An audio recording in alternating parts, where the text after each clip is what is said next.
People have also asked, anytime we're talking, I'm just laughing at the example you gave, the man taking snuff in the village. Yes, that's the pedestrian way of at least looking at people at that level. Talking more, seriously.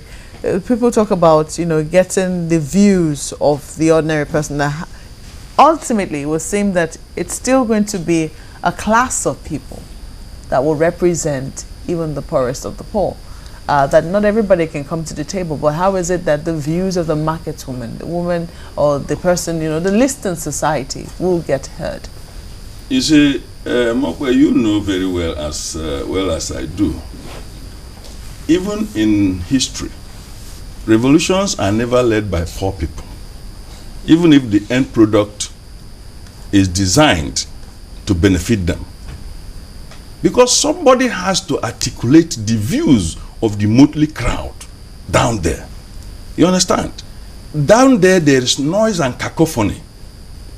It is from this cacophony that you can bring symphony by funneling these ideas through the instrumentality of those who understand and who are at their frequency. So what then should be the criteria for selection? That's I am coming to that. First and foremost, we should have principle. Any system that does not run on principle cannot move forward. Take, for example, a car. When the manufacturer makes the car, it has gear selections. If you are a fat man and you enter the car, ordinarily the car should have respected your size and agreed to any type of way you manipulate it. But if you want to go forward and put the car on reverse gear, the car will go on reverse because that is the principle behind that particular gear system. If you have somebody who is like mosquito and enters that car, the car will do the same thing to the same man without respect to the size. What we are saying is, any system that is not built, any democratic system that is not built on egalitarianism, equity. They say equality is equity. Okay? One of those equitable maxims. Equalitarian and egalitarian principles. If you have them, the same way that a father and mother, the parents, would want to treat their children fairly, the elderly one will know where to defer to the small one. And the small one, even though he has more power to beat up the elderly one, will respect him. There is that understanding which we see among dogs. The big dog sometimes will fall, giving the small one the sense of victory, and so on and so forth. But when you think you have the opportunity and you want to take it all, you are breeding reprisals, repercussions, and in-depth, ingrained sense of injustice, which will never go away. It will manifest if you are not treating your maid well.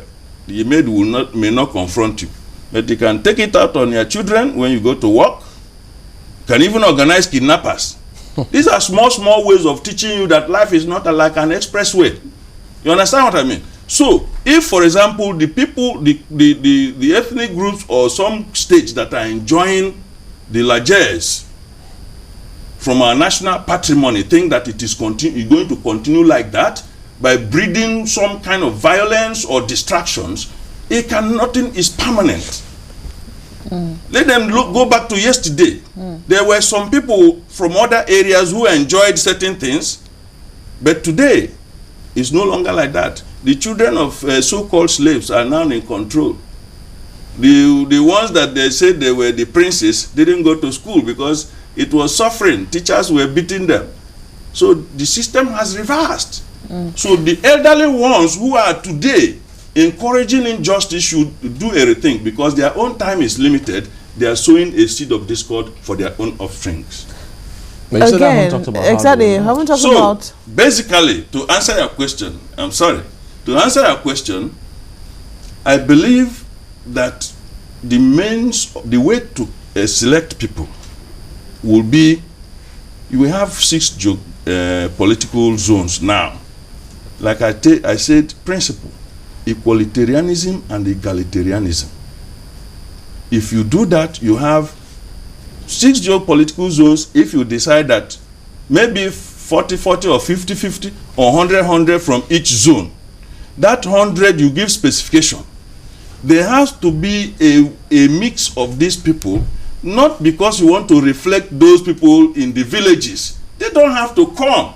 There are people, the people in the villages trust, not because they have money, but because they have fought for them and they know that they have the intellectual capacity to address any forum on their behalf. Having known what their view is. Of course, not just having known their views, having lived with them, feel their pain. And the pain of poverty is all permeating every section of this country. Whether you are privileged, you have privileged elites or not. The decrepit situation we find is that of poverty. Poverty is not just lack of food.